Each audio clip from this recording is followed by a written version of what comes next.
안녕하세요. 저는 착한 아들 둘을 둔 나약한 엄마입니다. 제게는 생각만 해도 끔찍하고 여태 살 떨리는 경험이 하나 있는데요. 아직도 그때의 기억을 털어내지 못하고 가끔씩 악몽을 꿉니다. 두 번 다시 겪고 싶지 않은 일을 지나오면서 제 스스로가 정말 쓸모없고 나약한 존재라고 생각했어요. 두 아이의 엄마로서 전혀 그 노릇을 못했고 무능하기 짝이 없다고 자책을 많이 했죠. 한때는 엄마의 자격이 없다고 여기며 정말 큰일 날 생각까지 했던 사람입니다. 그때마다 제 곁에서 정신 차릴 수 있도록 따끔하게 충격을 준 남편 덕분에 끝내 기회를 다시 얻었네요. 이 글을 쓸 수 있게 되기까지 마음적인 여유를 얻는 데에 굉장한 시간이 걸렸습니다. 이제는 2년 전의 이야기가 되어버린 저의 끔찍한 과거를 지금 청취자들에게 들려드리고자 합니다. 저희 부부는 중국집 가게를 하는 사장입니다. 남편과 함께 신혼 때부터 계획해서 차린 중국집인데요. 한자리에서 제법 오래 했고 매상을 차곡차곡 부지런히 올려 제법 살림을 넉넉하게 살고 있었죠. 위치가 초중고 모여있는 근방에 있었기에 손님은 늘 끊이지 않았어요. 학교에서 배달을 시킬 때도 많고 가족 단위의 손님들이 학교 주변에서 외식하면 만만하게 들여다보는 곳이 저희 중국집이었거든요. 특히 입학식과 졸업식엔 아주 난리가 난답니다. 휴일이 없다 보니까 저희 부부는 평일 낮에 조금 한산할 경우가 휴일이나 다름없었어요. 어떨 때는 피곤해서 하루 정도 쉬고 싶기도 합니다. 사람이라면 아무리 돈 잘 버는 장사치라도 놀고 싶잖아요. 드러눕고 싶기도 하고. 그럼에도 저희 부부는 늘 손님들께 파이팅 넘친다는 소리를 많이 들었는데요.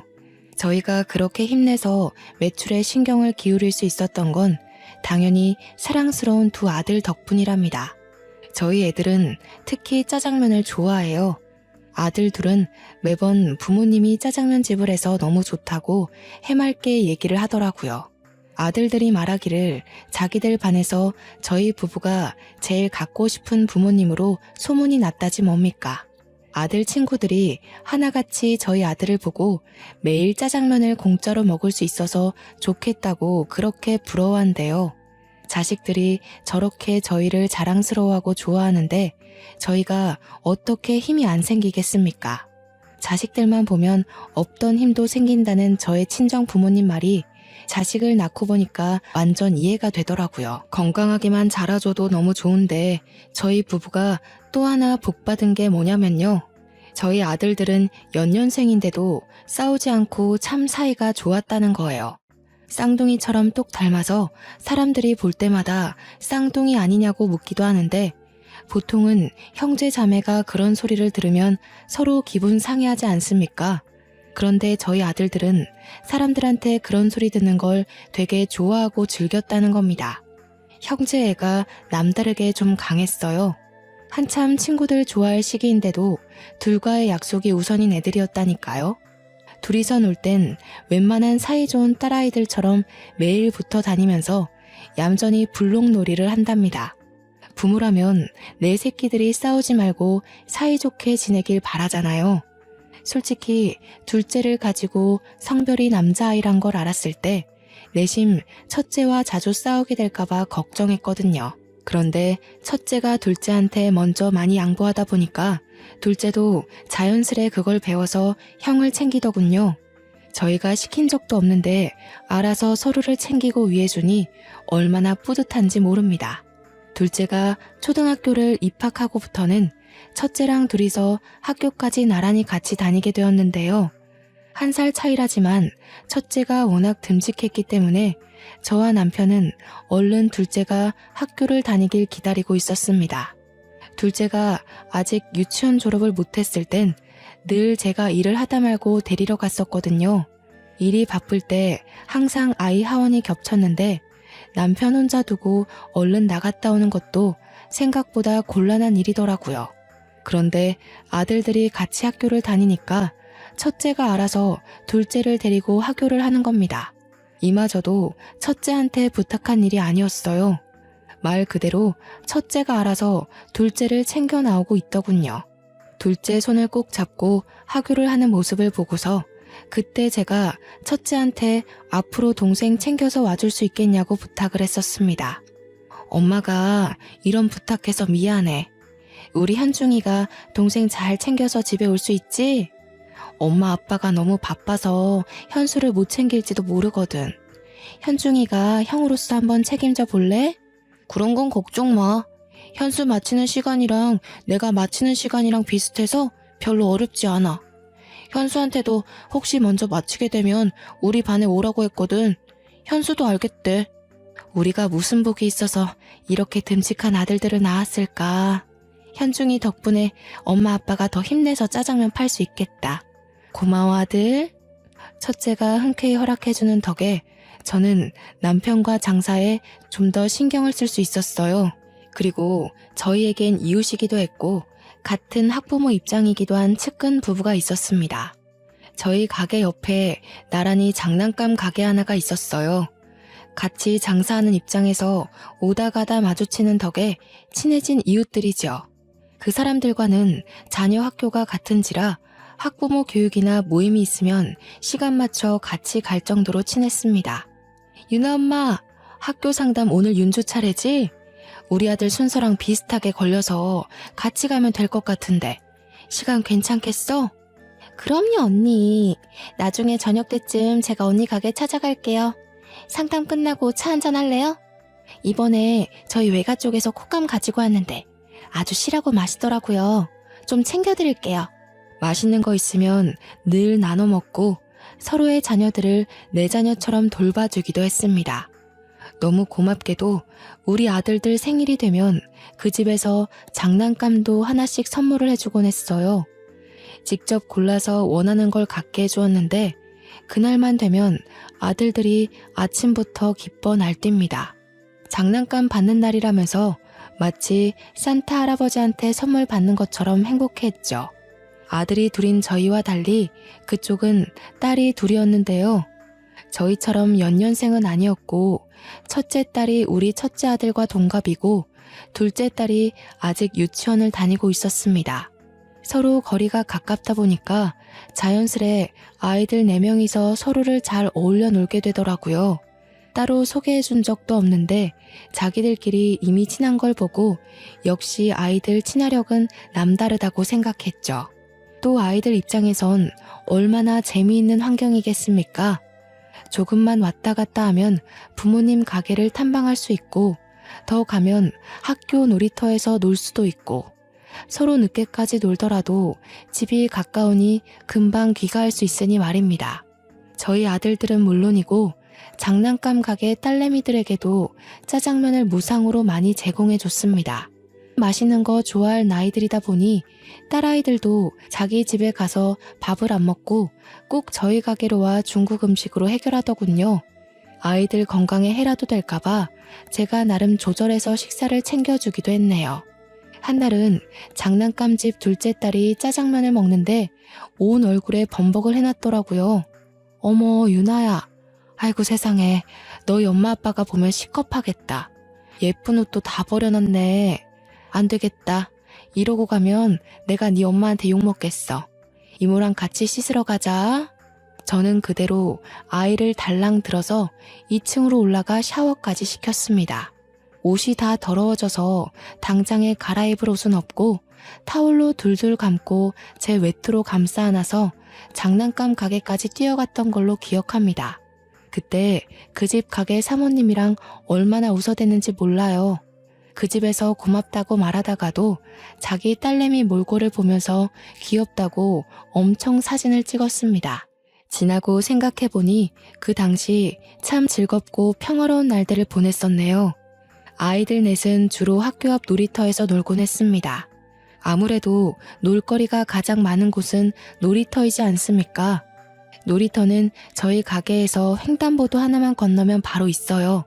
항상 시간과 약속을 잘 지키면서 놀던 아이들이기에 부모 되는 저희 입장에서 걱정이 좀 덜했던 것 같습니다. 정해진 시간까지 놀고 와서 저희 집에서 같이 밥 먹고 해산하는 게 아이들의 패턴이었죠.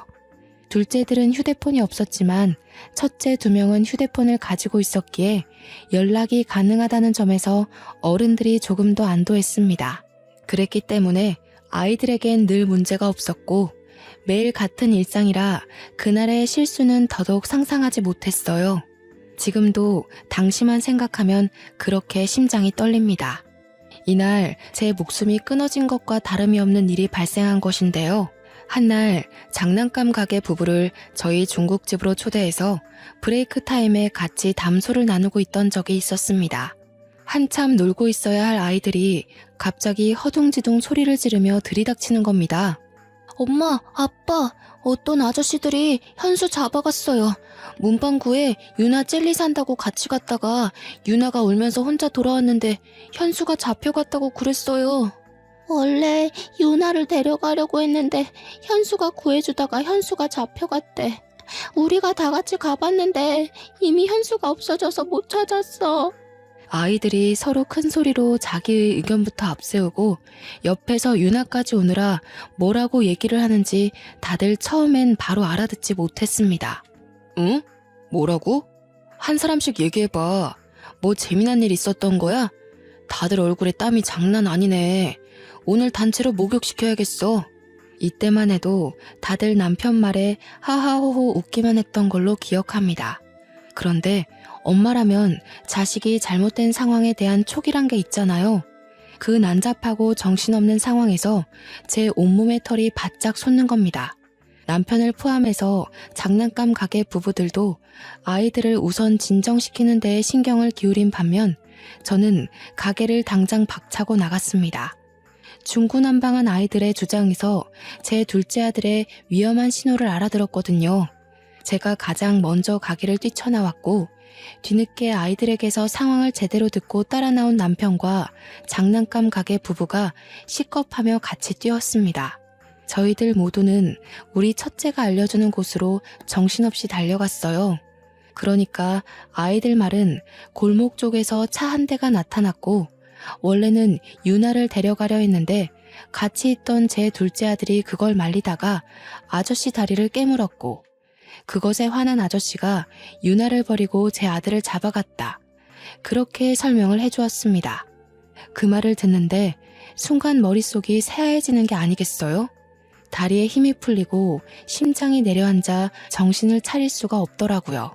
어떡해 여보, 우리 현수 어떡해. 잘못된 거 아니야? 이게 대체 무슨 일인 거야. 빨리 찾아야 돼. 이러고 있을 시간 없어. 경찰 불러 얼른. 남편도 사태의 심각성에 놀란 듯 했지만 제가 정신없이 오니까 일단 저를 진정시키려 하더군요. 저는 애꿎은 남편을 붙잡고서 다 필요 없으니까 당장 경찰한테 전화 좀 해달라고 소리만 질렀습니다. 옆에서 장난감 가게 부부가 대신 신고를 해주었고 얼마 뒤 경찰이 우리를 태우러 왔어요. 경찰과 함께 확인한 놀이터 근방 CCTV에는 검정색 차는 잡히지만 담장에 가려 아이들의 모습은 보이지 않았습니다. 안타깝게도 차가 다닐 수 있는 골목임에도 불구하고 사각지대였던 겁니다. 경찰이 곤란해하는 눈짓을 보곤 정말 실신할 정도로 정신을 놓을 것 같았네요. 저희가 다 같이 경찰서로 오는 바람에 어쩔 수 없이 아이들도 같이 데려왔는데요. 경찰이 유일하게 목격자인 아이들에게 현장을 한 번 더 물어보는 겁니다. 그런데 또 문제는 정작 어느 정도 판단력이 있는 첫째들은 어린 유나한테 얘기를 전해 들은 거였단 거지요. 우리 아들을 데려간 아저씨들을 본 사람은 고작 6살인 유나밖에 없었다는 거예요. 어린 아이의 말은 신빙성이 없지만 그래도 경찰이 유나한테 조심스레 물었습니다. 그러나 그 일 이후로 지레 겁을 먹은 유나는 부모 뒤에 숨기만 할 뿐 어떤 얘기도 해주지 않았습니다. 가슴이 미어 터질 것처럼 불안하던 저는 결국 어린아이한테 몹쓸 짓을 해버렸는데요. 다짜고짜 유나를 붙들고 무섭게 다그치고 말았습니다. 말해 유나야, 네가 봤잖아. 우리 현수 데려간 아저씨들 너밖에 안 봤잖아. 네가 말해야 현수를 찾을 수가 있어. 현수 엄마, 왜 이래요? 우리 유나도 많이 놀라서 시간이 필요하단 말이에요. 불안한 건 알겠는데 그래도 아이한테 이러는 건 아니죠. 유나한테 시간이 필요할진 몰라도 내 아들한텐 시간이 없다고요. 우리 현수가 유나 구하다가 그렇게 됐다잖아요. 다른 사람도 아니고 유나 엄마가 이렇게 나오면 안 되죠. 상황이 참 엉뚱하게 흘러가 버렸는데요. 항상 친구처럼 지냈던 유나 엄마랑 결국 싸움을 벌이고 말았지 뭡니까. 어른들이 목소리 높여서 다투다 보니까 유나는 또 큰 울음을 터뜨렸고, 경찰은 그런 유나한테서 더 이상 목격자 진술은 어렵다고 판단을 해버렸습니다. 당시에는 유나의 진술이 무엇보다 큰 희망이었는데 그것마저 가망이 없게 되자 저는 절망하고 말았는데요. 경찰들한테 무릎을 꿇고 사정을 하면서 제발 우리 아들 좀 찾아달라고 부탁을 했습니다. 그나마 이성을 붙들고 있던 남편이 경찰과 얘기를 해서 신고 접수를 했던 걸로 압니다. 그 길로 우리 집과 장난감 가게 부부는 사이가 서먹해졌어요. 그래도 꽤 긴 세월을 이웃으로 함께 잘 지냈는데 한순간에 남보다 못한 사이가 되어버렸죠. 그러거나 말거나 저는 경찰 도움으로 아들 찾는 데 여념이 없었습니다. 장사는 해야 했기에 남편만 정신 바짝 차려 일을 했고, 저는 길거리를 돌아다니며 전단지를 뿌려 방송국도 찾아가 할 수 있는 모든 걸 다 시도하며 아들 찾기에만 온 에너지를 쏟았습니다. 저희 집이 돈이 부족한 게 아니기 때문에 제 아들을 찾기 위해서 더더욱 수단을 가리지 않았죠. 그러면서도 하원하고 돌아오는 유나를 기다렸다가 유나를 붙잡고 계속해서 그날의 진위를 물었습니다. 유나야, 아직도 말해줄 생각이 없는 거니? 우리 현수는 너 구하려다가 사라졌는데 너는 뭐가 그렇게 무서워서 입을 꾹 닫고 있는 거야. 이모가 불쌍하지도 않아? 유나가 기억나는 거 조금만 얘기해줘도 현수 오빠 찾을 수 있어. 응? 그만하세요, 아줌마. 저희 엄마가 아줌마 만나서 얘기하지 말라고 그랬어요. 제 동생 그날 이후로 잠도 제대로 못 자요. 엄마가 최대한 그날에 있는 게 좋다고 저보고도 얘기하지 말라고 했어요. 뭐? 지금 너희들은 다 무사하다고 이렇게 모른 척하는 거야? 우리 현수가 유나를 무슨 마음으로 구했는데 어떻게 우리한테 이럴 수가 있어. 유나가 잠을 제대로 못 잔다고? 그럼 우리 현수는, 집에도 못 오고 있는 우리 현수는 얼마나 무섭겠어. 아이들한테 화풀이를 해서는 안 되는 거였는데 어른답지 못하게 고작 9살과 6살짜리 애들을 붙잡고 성질을 내버렸습니다. 그냥 너무 화가 났던 것 같아요. 우리 아들이 좋은 마음으로 유나를 도와줬을 걸 알기 때문에 마냥 모른 척 그날을 덮으려고 하는 유나 식구들이 밉더라고요. 제가 울분을 터뜨리자 윤주가 유나를 슬쩍 당기며 제게서 떨어뜨려 놓았습니다. 그대로 저한테서 도망쳐 부모님을 부르며 집으로 달려갔죠. 저만 이 상황이 답답했던 겁니까? 유나네 부모님들은 같은 어른이 돼서 어떻게 이럴 수 있답니까? 자기 딸을 살리다가 우리 아들이 변을 당한 건데 어쩜 이리 모르쇠하고 있을 수 있어요? 하루 이틀 지날 때마다 커져가는 불안감을 이기지 못하고 저는 장난감 가게까지 찾아가서 난동 부리길 여러 번 했던 것 같습니다. 유나 엄마, 좀 나와 봐요. 유나 엄마가 어떻게 우리한테 이래요? 우리 아들이 왜 그런 변을 당했는지 알면 유나 엄마가 이러면 안 되는 거잖아요. 유나네 식구만큼은 이 상황을 모른 척하면 안 되는 거 아니에요? 여보, 이러지 마. 사정 이해 못하는 거 아니잖아. 여기서 이런다고 우리 아들 일이 해결되는 게 아니야. 그만하고 나랑 같이 계속 알아보자. 말이 안 되잖아. 우리 아들이 왜 그렇게 됐는데. 관련 없는 사람들도 아니고 유나가 우리 아들을 봤어. 유나랑 내 아들이 같이 있었다고. 내가 이렇게라도 안 하면 우리 아들을 정말 찾지 못할 것 같아서 이러지. 제가 동네에 떠나가도록 소리를 지르고 오열을 하고 욕을 해도 유나 부모는 코빼기도 모습을 비추지 않았습니다. 그럼에도 양심은 있는지 저를 경찰에 신고까진 안 하더라고요. 그냥 문을 걸어 잠그고 제가 지쳐서 떠날 때까지 두들기도록 내버려 두기만 했습니다. 정말 고통스러운 시간이었어요. 경찰한테서 연락은 잠잠하고 자꾸 시간은 흐르는데 날씨는 또 얼마나 좋은지. 학교를 하교한 아이들의 웃음소리가 식당 안으로 흘러 들어올 때면 귀를 틀어막고 정수기 옆 구석에 앉아 울기만 했습니다. 제가 얼마나 못난 상태로 시간을 보내고 있었으면 우리 첫째가 와서 저를 달래주기까지 했을까요? 첫째가 저더러 미안하다고, 자기가 동생을 제대로 살피지 못해서 그렇게 된 거라고, 잘못했다 사과를 하는 게 아닙니까? 도대체 제가 무슨 큰 잘못을 했길래 둘째뿐만이 아니라 우리 첫째한테도 이리 못난 엄마 노릇을 하고 있는 건지. 고작 초등학생이었던 첫째를 꼭 안아주면서도 저는 망가지기 시작한 우리 가정을 마냥 손 놓고 있어야만 했습니다. 앞으로 우리 식구들이 얼마나 아픈 시간을 보낼지가 예측이 되더라고요. 별 수 없었죠. 그걸 알았음에도 제가 전혀 차릴 기운이 없었다는 겁니다. 그렇게 세월이 흘러서 결국 유나가 초등학생이 될 때까지 제 아들은 찾지 못했어요. 그 사이 결국 유나네는 이사를 가게 되었죠. 아마 그때부터였을 겁니다. 저는 다 죽은 사람처럼 집 밖을 나오지 않았어요. 장사도 돕지 못하고 내내 둘째 방에 누워만 있었습니다. 우리 아들의 살내음이 여전히 남아있는 그곳에서 벗어나지 못했어요. 매일 울기를 반복했고 실제 둘째의 꿈을 몇 번 꾸기도 했습니다. 첫째와 남편은 저를 걱정하면서도 어쩌지 못해 같이 소가리만 했는데요. 아픔이라는 건 시간이 약이라는데 저는 아들을 잃은 지 수년이 지나도 정신을 못 차리겠더라고요. 벌써 둘째를 못 본 지가 20년 가까이 되었지만 저의 시간은 여전히 과거의 그날로 멈춰 있었고 남편이 저를 병원에 데려갈 정도로 우울증까지 찾아왔습니다. 저 때문에 남편이 많이 고생했어요. 남편도 아들을 잃은 상심이 말 못하게 클 텐데 제가 너무 몸져 눕다 보니까 그 마음을 억지로 억눌렀을 거란 말이에요. 남편이랑 첫째 생각하면 그만 기운을 내야 하는데 하면서도 돌아서는 순간 둘째 생각 때문에 모든 걸 다 까먹어버리고 말았습니다. 그렇게 저희 식구들은 둘째가 없는 그 순간부터 매일 지옥길을 걸어왔습니다. 여보, 이번에 현중이 졸업해. 현중이가 당신 왔으면 좋겠다고 하더라. 언제까지 현수 때문에 현중이 내버려 둘 거야. 현중이 생각해서라도 기운 내야지. 제 시간은 둘째가 8살인 그때로 멈춰 있는데 어느새 첫째는 대학을 졸업하는 나이가 돼버렸더라고요. 제가 살펴보지 못한 사이에 첫째는 벌써 의대 졸업을 앞둔 장학생이 되어 있었습니다. 시간이 벌써 그렇게 흘러버렸다는 걸 정말 몰랐어요.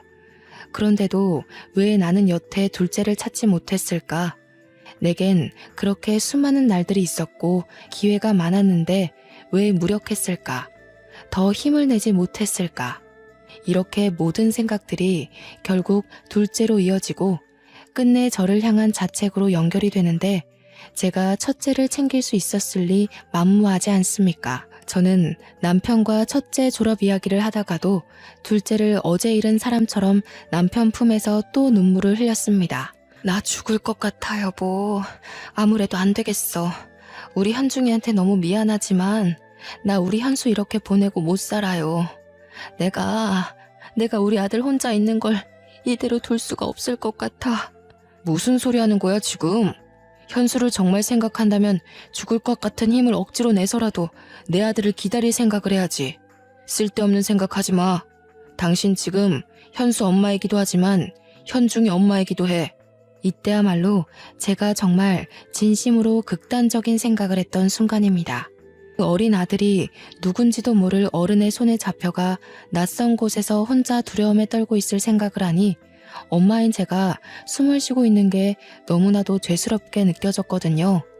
엄마로서 아무것도 못하고 손 놓고만 있어야만 하는 당시 현실이 저를 손가락질하는 기분이었습니다. 아무래도 제가 무의식적으로 우리 아들이 죽었다고 인정한 듯 싶어요. 그래서 그때 아마 제 둘째를 따라 죽고 싶었던 게 아닌가 생각이 듭니다. 제가 그런 위험한 고백을 하고 나서부터 남편과 첫째는 번갈아가며 저를 더 극진히 보살폈습니다. 그야말로 민폐덩어리가 따로 없었죠. 둘째를 잃고 엄마의 자격이 없다고 반평생을 괴로워하며 살았음에도 정작 살아있는 식구들에게마저 여전히 쓸모없는 아내이자 엄마로 있었던 거예요. 남편한테도 너무 미안했지만 특히 첫째한테 미안해서 한날의 졸업을 앞뒀는데도 공부를 하고 있는 첫째 방을 찾아갔습니다. 현중아, 엄마가 미안해. 엄마가 진작에 정신을 차리고 우리 현중이 보살펴줬어야 하는데 아무것도 못해주고 이렇게 슬퍼하기만 했네. 너무 미안하다, 아들. 누굴 닮아 이렇게 잘 커준 건지. 우리 아들 정말 훌륭하게 자라줬네. 졸업 너무 축하해. 엄마, 나 아직 현수 포기 안 했거든.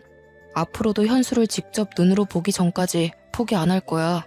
근데 우리가 현수 생사는 알아야 되잖아. 당연히 현수가 살아있다고 믿지만 확실히 하기 위해서 이제 그만 유전자 등록을 하는 게 어떨까 싶은데.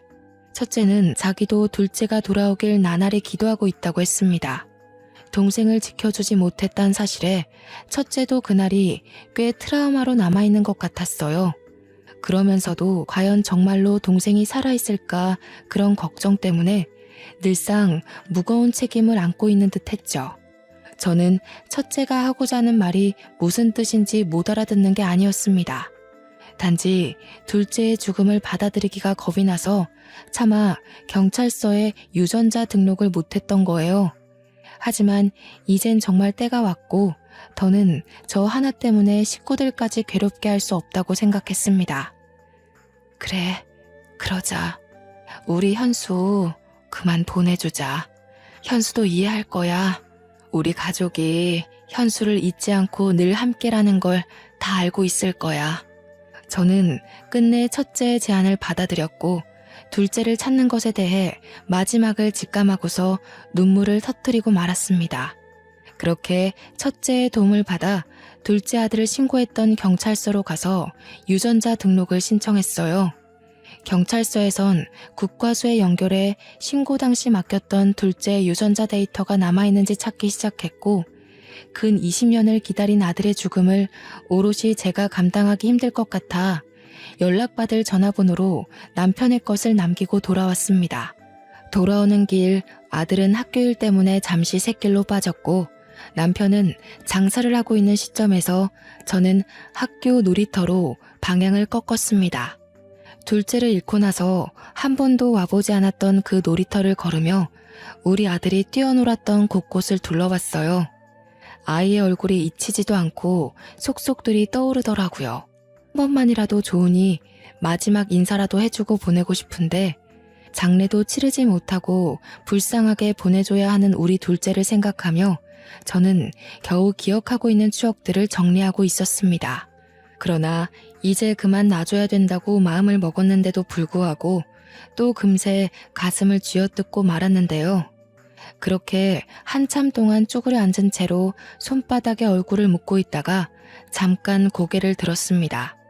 그러자마자 제 눈에 들어온 한 사람이 있었는데 마주보면 보이는 벤치 옆으로 웬 아가씨 한 명이 서 있더군요. 분명 놀이터의 소수 아이들 말고는 어른이라곤 저밖에 없었거든요. 아가씨가 제 눈에 들어온 이유는 다름 아닌 아가씨가 저를 보고 있었기 때문이었어요. 우연한 눈맞춤이라고 치부하기엔 아가씨의 눈길이 꽤 끈질기게 제게 붙어 있었습니다. 처음에는 제가 너무 뜬금없이 울고 있어서 이상하게 보는 건가 싶었어요. 그래서 오히려 마음을 추스르며 앉은 자리에서 일어났죠. 눈길을 돌리며 눈마국을 정리했습니다. 그런데 슬쩍 다시 본 아가씨 또한 저처럼 울기라도 했는지 눈가를 훔치면서 돌아서더라고요. 그냥 그러려니 생각하며 넘길 수 있는 일이라고 볼 수도 있으나 그때의 제 느낌은 좀 달랐습니다. 제 기분상 아가씨가 분명 저를 알고 있는 사람 같았고 그게 마치 제 사정 또한 알고 있다는 걸로 느껴졌어요. 그러니까 꼭 우리 둘째의 사고를 같이 슬퍼하는 것처럼 보였다는 거죠. 그 생각이 들자마자 떠오른 한 사람이 있었는데요. 바로 유나라는 아이였습니다. 유나는 우리 둘째보다 2살이 어렸으니까 아마 저 여자처럼 아가씨가 다 되었을 겁니다. 저는 뒤늦게 일어나 급히 아가씨가 사라진 도로 쪽으로 달렸는데요. 이미 인파 속으로 묻힌 아가씨의 흔적은 찾을 수 없는 지경이 되어버렸습니다. 과연 그 아가씨가 정말로 유나였을까요? 그날의 기억은 아직까지도 의문으로 남는 일이네요. 국과수에서 연락 주기로 한 당일이 되었을 때 저는 마지막으로 둘째 아들의 이불을 개면서 짐을 하나씩 정리하고 있었습니다. 그런데 다짜고짜 남편이 문 부서질 듯 활짝 열고서 급히 뛰어들어오는 거 아니겠습니까? 그러면서 하는 말이 유전자 검사 의뢰한 거 경찰한테서 연락이 왔다고 하는 겁니다.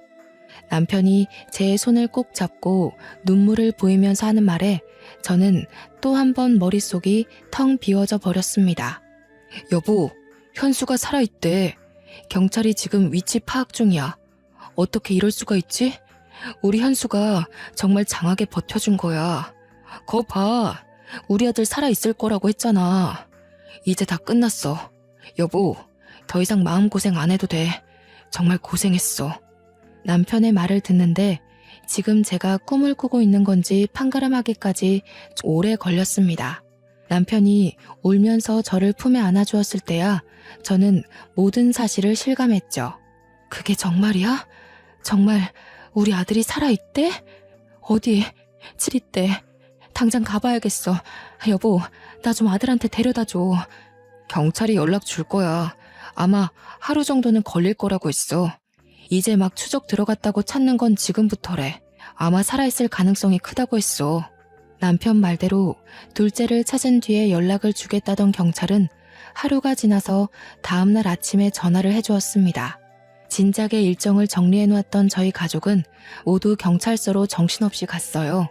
경찰이 안내해준 곳으로 따라갔더니 웬 청년이 하나 앉아 있었는데요.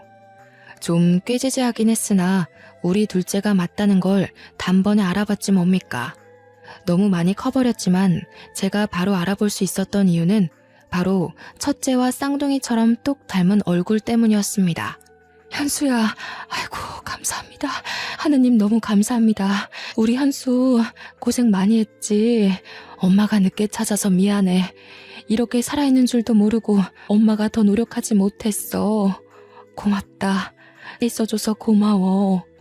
그때부터 저는 정신없이 울면서 우리 둘째 얼굴을 만지느라 주변 기억들은 좀 흐릿합니다. 둘째를 안아주면서도 이게 현실이 맞나 싶어서 몇 번이나 아들을 주물럭거렸어요. 남편과 첫째와도 인사를 나누는 둘째를 놓지 못하고 내내 붙잡고 있었습니다. 둘째가 제게 엄마라고 불러주는 말을 듣고 나서야 이 모든 것이 현실이라는 걸 제대로 받아들였던 것 같네요. 저희 식구들은 둘째의 이야기를 듣기까지 가족 간의 상봉을 실감하느라 좀 오래 걸렸습니다. 도대체 어떻게 지냈던 거야? 이렇게 멀쩡히 살아있었으면서 왜 우리를 찾아오지 못했어? 어디 멀리 가서 있었던 거니? 너를 찾으려고 방방곡곡을 돌고 방송까지 냈는데도 못 찾았는데 그럴 만한 이유가 있었던 거야? 몰라.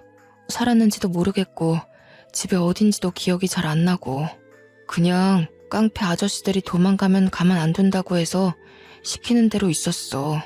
듣고 보니 둘째는 잡혀가자마자 웬 껌파리로 구걸을 하면서 사람들한테 돈을 받아 바치는 일을 했다고 합니다. 질이 나쁜 아저씨들이라 너무 무서워서 감히 탈출할 생각도 못했고 자기 말고도 다른 어린애들이 많았다고 해요. 고등학생 나이가 되고부터는 아저씨 일터에서 일을 했는데 거기 손님으로 오는 아저씨들이 도박으로 돈을 잃으면 홧김에 손찌검을 하는 사람들도 있었다고 하는 거 아니겠습니까? 그 소리를 듣는데 얼마나 억장이 무너지던지. 아들 손을 잡고 있는 내내 두 손이 우리 남편 손보다 거칠어서 한참 문질렀던 것 같아요. 심지어 둘째는 이름도 바뀌어 있었습니다. 그래서 저희랑 경찰이 더 찾지 못했던 거였어요. 그래도 유전자 검사 덕분에 둘째의 신원이 밝혀졌고 그 바람에 둘째가 있었다던 도박장이 다 털렸다고 해요. 형사가 들이닥쳐서 거기 도박쟁이들이 죄다 잡혀온 걸로 알고 있습니다. 얼마나 고생을 했으면 애가 이렇게 삐쩍 말랐을까. 어디 아픈 데는 없니? 그동안 많이 힘들었지. 이젠 아무 걱정하지 마. 엄마가 다 해결해 줄게. 저를 잊었을 거라고 생각했어요. 찾지 않길래 원망도 했지만 제가 이름까지 바뀌어버렸으니까 못 찾을 수도 있겠구나 하면서 이해도 되고 또 살다 보니까 원래 이렇게 사는 게 익숙하기도 했던 것 같고 그럴 리가 있겠어? 네가 우리 식구한테 얼마나 소중한 가족인데. 엄마 아빠가 정말 노력 많이 했어. 너가 없고 나서부터 하루도 편하게 지낸 날이 없다고. 나도 내 선에서 너 찾으려고 많이 알아보기도 했고 그 노력이 부족했을 수도 있지만 절대 잊어버린 게 아니라는 것만 알아줘.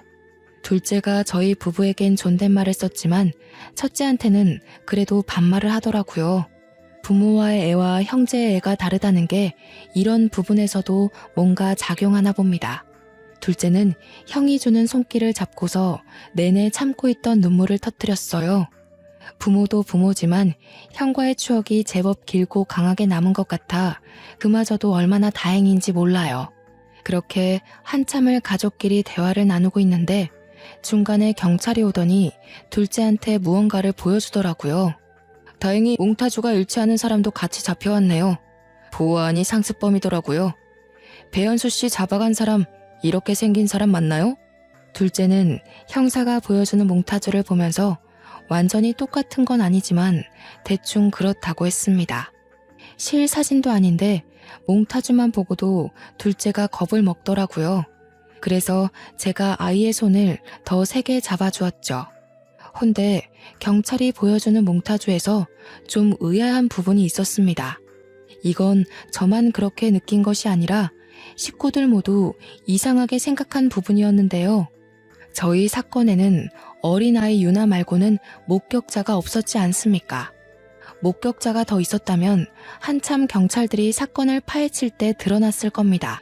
유나네 집은 이사하면서 그대로 도망쳐 버렸으니 사실상 목격자가 없는 것과 같은데 이게 어떻게 된 일일까요? 그렇잖아도 남편이 먼저 형사님께 물어보았습니다. 그런데 선생님, 당시 목격자가 어린아이 말고는 없었던 걸로 알고 있는데 어떻게 몽타주를 딴 거죠? 혹시 중간에 다른 목격자라도 발견이 됐던 건가요? 아, 아직 모르시는군요. 10년 전쯤인가 중학생 여자아이가 혼자 찾아왔었어요. 현수 씨 사건 얘기를 하면서 자기가 그날 목격자라고 얘기해주고 갔습니다. 오래전 일이었을 텐데 선명하게 기억하고 있더라고요. 그날 일 때문에 그렇게 악몽을 꾼다고 하면서 엄마 몰래 왔다고 그랬던 것 같네요. 중학생 여자아이. 그 말을 듣는데 왜 놀이터에서 본 아가씨의 모습이 오버랩 되는 건지 몰랐습니다. 엄마 몰래 찾아왔었다는 말도 저의 반응을 크게 만드는 데 한몫했어요. 뭐라고요? 그 아이가 분명 목격자라고 그랬습니까? 10년 전이 중학생이면 지금 20대라는 거죠? 혹시 그 사람 성함이 어떻게 되는지 알 수 있을까요? 아이고, 그건 목격자 신원 보호 때문에 말씀드리기가 곤란해요. 죄송합니다. 그런데 자기가 그 동네 장난감 가게 집 딸이었다고는 했습니다. 자기를 구해준 오빠가 잡혀갔다고 그렇게 말했네요. 그 얘기를 듣고 저희 식구는 유나의 진술이라는 걸 바로 직감했습니다. 그렇다면 전날 놀이터에서 봤던 그 아가씨가 정말 유나였던 걸까요? 확실한 증거는 없지만 왠지 유나가 맞는 것 같은 느낌이 들었어요. 듣자 하니 유나도 그날이 트라우마로 남아 혼자 마음고생을 많이 했나 봅니다. 중학생 나이까지 악몽을 꿨을 정도면 굉장히 많이 시달렸다는 건데 심지어 엄마 몰래 경찰서를 찾았다고 하잖아요. 유나 엄마는 그 이후로도 계속해서 유나에게 그 기억을 지워주려고만 했나 봐요. 유나 엄마 입장에서는 자기 자식이 그만 그 어두운 과거에서 헤어나오길 바랬겠죠. 그런데 오히려 그 방법 때문에 유나가 과거를 더 또렷하게 기억했는지도 몰라요. 정작 유나의 근본적인 상처를 어루만져 주지 못하고 아이를 더 힘들게만 한 게 아닌가 싶네요. 저 또한 지난 일이라지만 당시 우리 둘째 일 때문에 그 조그만 아이를 닥달했던 게 문득 미안했습니다. 분명 저의 어른답지 못한 발악 때문에 유나한테 더 트라우마가 되었을 거라고 봐요. 지금은 유나네가 어디서 어떻게 살고 있는지 모르겠지만 우연히 만나게 된다면 유나한테 꼭 미안했다고 말해줘야겠습니다. 경찰서를 나온 뒤 저희 식구는 둘째를 데리고 가장 비싸고 맛있는 레스토랑에 가서 밥을 먹이려고 했습니다. 그러나 둘째가 식구들이랑 같이 엄마가 해주는 밥을 먹고 싶다고 해서 바로 집으로 데려갔네요. 저는 상다리가 부러지도록 1시간 넘게 밥상을 차렸습니다. 식사 자리에서도 저희 식구는 둘째가 밥 먹는 모습만 한참 바라봤어요. 나 체하겠어요. 빨리 밥들 먹어요.